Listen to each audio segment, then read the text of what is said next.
Assalamualaikum warahmatullahi wabarakatuh. Waalaikumsalam Waalaikumsalam warahmatullahi warahmatullahi wabarakatuh. Selamat malam teman-teman semuanya. Semoga kita dalam keadaan sehat walafiat tanpa halangan apapun. Ya, kami di sini yang beranggotakan saya sendiri, Anjar Wijiatmiko, kemudian ada Cindy Ayu Pamungkas, Lutnatul Jana, Mentari Darmasanti, Prihantina Arinta Dewi, dan Wahyu Azimutomo akan menyampaikan hasil refleksi pengalaman selama melakukan PPL 1 di sekolah SDN Pandian Lamper.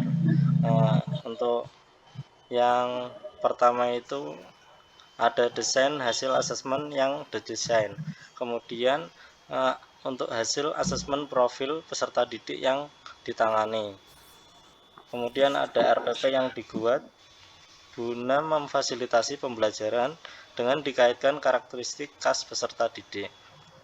Kemudian ada lagi output yang terjadi di lapangan, kemudian hal yang dipelajari dan dari rangkaian proses ini, yang terakhir tips yang dapat diberikan kepada masyarakat luas jika dihadapkan dengan peserta didik yang memiliki karakteristik tersebut. Untuk yang pertama akan dibahas oleh Mas Azim, monggo waktu dan tempat dipersilahkan. Baik, terima kasih atas kesempatannya.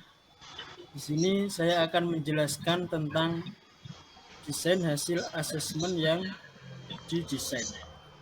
Yang pertama ada penilaian sikap. Dan sikap yang dinilai 1, teknik observasi atau pengamatan. Yang kedua, bentuk instrumen, lembar penilaian guru. Yang ketiga, waktu pelaksanaan atau saat pembelajaran berlangsung. Yang keempat, keterangan. B. Penilaian performa. Yang pertama ada teknik unjuk kerja, yang kedua bentuk instrumen LKPD, yang ketiga waktu pelaksanaan saat pembelajaran berlangsung, yang keempat keterangan. Penilaian untuk pencapaian pembelajaran. C. Penilaian pengetahuan.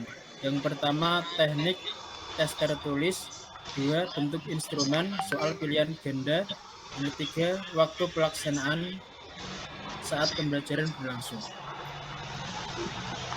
Selanjutnya hasil asesmen profil peserta didik yang ditangani.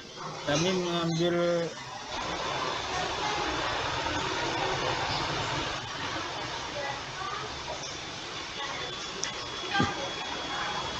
Ya, Mas Azim, bisa diulangi lagi atau terjadi delay?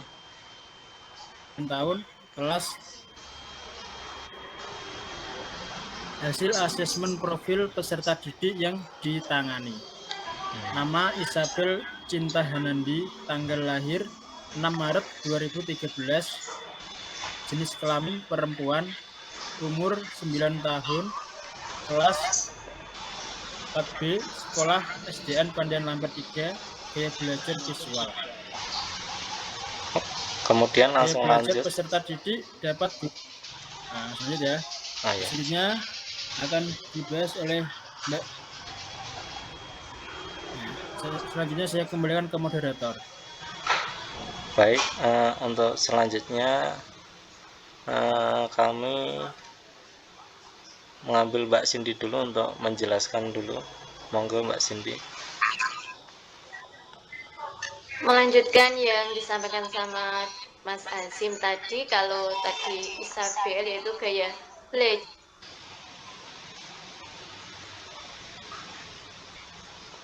Sampel kedua ini yang bernama Ali Areski, yaitu pada kelas 4B, yaitu juga menghasilkan observasinya adalah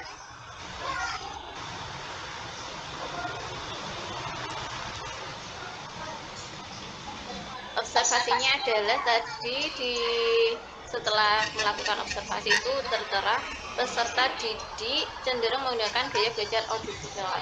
Jadi antara tadi yang Isabel dengan Ali Areski itu memiliki gaya belajar yang sama, yaitu gaya belajar audiovisual. Jadi pada fokus yang kita bahas ini atau proses pembelajaran kali ini yaitu gaya belajar audiovisual. Kemudian lanjut ke slide berikutnya. Mas Hasim bisa di next slide selanjutnya.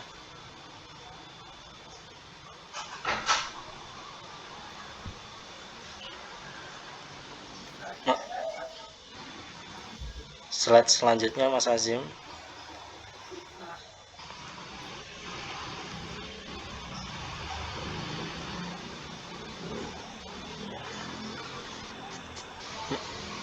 Mas Azim. Kemudian untuk yang slide selanjutnya ini berkaitan dengan RPP yang dibuat guna memfasilitasi pembelajaran dengan dikaitkan karakteristik khas peserta. Jadi dalam membuat RPP itu tidak hanya membuat saja, tetapi kita harus menyesuaikan karakteristik, keadaan, kondisi peserta tadi. Nah, dapat dilihat di sini ada mata pelajaran yang digunakan adalah bahasa Indonesia, yaitu bab lihat sekitar pada denah pustaka. Maksudnya di sini mata pelajarannya bahasa Indonesia, pembahasannya atau materinya yaitu tentang denah di daerah sekitar yang sering dijumpai peserta didik. Nah, modul pembelajaran yang digunakan adalah PBL Project Based Learning. Di sini ada langkah-langkahnya, yaitu yang pertama ada pendahuluan. Jadi peserta didik bersama guru melakukan pembiasaan pagi seperti salam, kemudian berdoa, baca dan absensi. Kemudian yang kedua ada melakukan pertanyaan mendasar atau pertanyaan tematik supaya peserta didik itu lebih tahu apa yang dibahas saat ini. Kemudian yang ketiga adalah mendesain perencanaan proyek. Jadi pada saat pembelajaran di sini akan membahas tentang di sini nanti bersama peserta didik mendesain perencanaan proyek yaitu tentang bidang lokasi sekitar. Itu dengan cara nanti peserta didik membuat kelompok secara heterogen, kemudian peserta didik diarahkan oleh guru untuk menggarap dinas di sekitar sekolah. Kemudian yang keempat yaitu menyusun jadwal. Nah, di sini tidak hanya membuat saja, tetapi peserta didik diajarkan untuk membuat kesepakatan jadwal untuk membuat aktivitasnya, kemudian memperhatikan langkah-langkah bagaimana cara membuat denah yang baik seperti itu. Kemudian saya kembalikan ke moderator. Baik, terima kasih Mbak Cindy atas pemaparannya. Kemudian bisa dilanjut next selanjutnya yang akan dijelaskan oleh Mbak siapa ini? Bisa angkat tangan? Mbak Lutnatul Janah. Oke, Mbak Lutnatul Janah.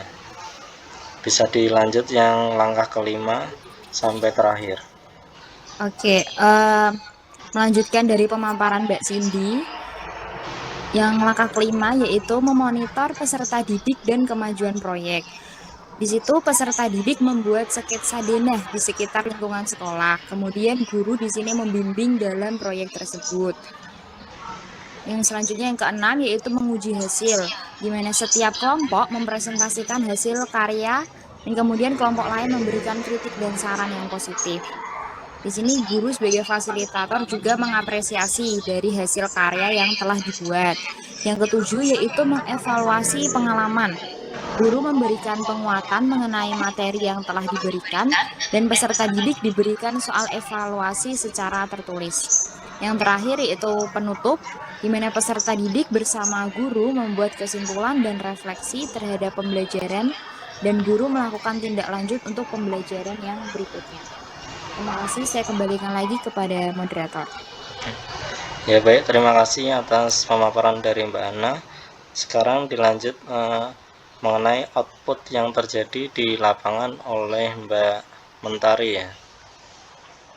Ya, saya akan melanjutkan yaitu output yang terjadi di lapangan berdasarkan hasil asesmen diagnostik pada saat guru mengajar peserta didik itu akan cepat memahami ketika diperlihatkan dengan benda konkret dan ketika melaksanakan sebuah proyek.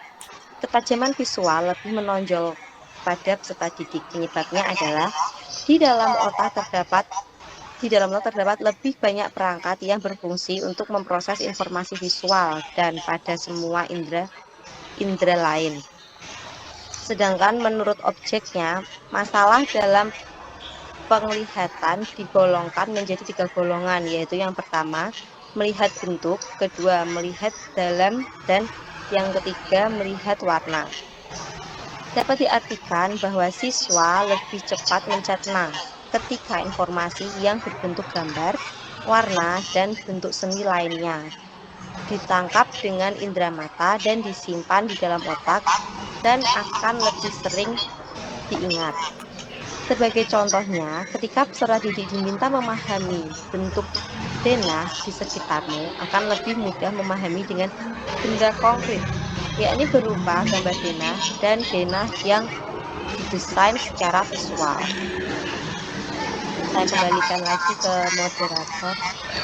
Ya baik, terima kasih atas pemaparannya dari Mbak Mentari. Sekarang dilanjut oleh Mbak Hentina mengenai hal yang dipelajari dari rangkaian proses semuanya ini, refleksi ini. Monggo Mbak Hentina, waktu dan tempat dipersilakan. Baik, terima kasih atas kesempatannya. Di sini saya akan melanjutkan tips yang dapat diberikan kepada masyarakat jika berhadapan dengan peserta didik yang memiliki karakteristik tersebut atau yang pernah dipelajari. Pada dasarnya, kita semua bisa belajar, tetapi kita tidak belajar dengan gaya atau cara yang serupa, di mana belajar adalah salah satu pendekatan atau metode. Setiap individu atau peserta didik tentunya mempunyai gaya belajar masing-masing sesuai dengan situasi yang dihadapi, sehingga memungkinkan setiap peserta didik mempunyai banyak gaya belajar atau kombinasi gaya belajar tergantung dengan situasinya. Sesuai dengan penjelasan di atas, jika berhadapan dengan peserta didik cenderung ke gaya belajar visual, memiliki fokus pada penglihatan, ketika seorang individu dengan gaya belajar visual mempelajari hal baru, maka ia akan perlu untuk melihat sesuatu dengan visual, agar lebih mudah untuk mengerti atau memahami hal baru tersebut. Terima kasih, saya kembalikan ke moderator. Baik ya, terima kasih atas pemaparan dari Mbak Hentina. Mohon maaf terkendala sinyal, mungkin Mas Hasim ke logout ya, ini belum masuk. Saya izin share screen saja ya. Oh ya, boleh, monggo.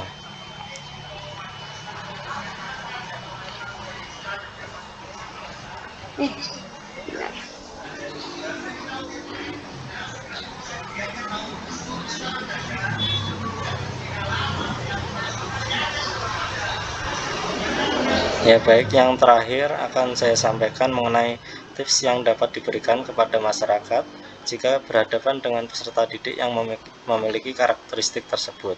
Dari hasil asesmen diagnostik peserta didik memiliki gaya belajar visual, dan sebagai guru haruslah menyiapkan strategi.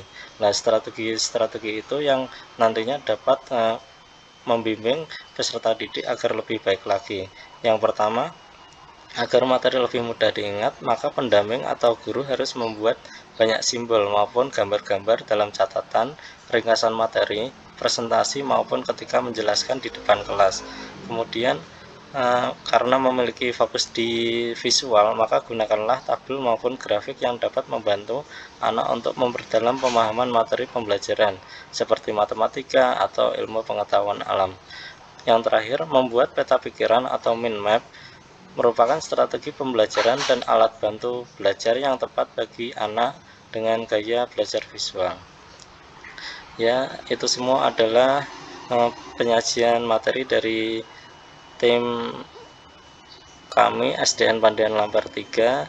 Semoga bermanfaat dan sehat selalu untuk anggota semuanya. Terima kasih sudah berpartisipasi. Wassalamualaikum warahmatullahi wabarakatuh. Waalaikumsalam warahmatullahi wabarakatuh. Terima kasih semuanya. Terima kasih semuanya.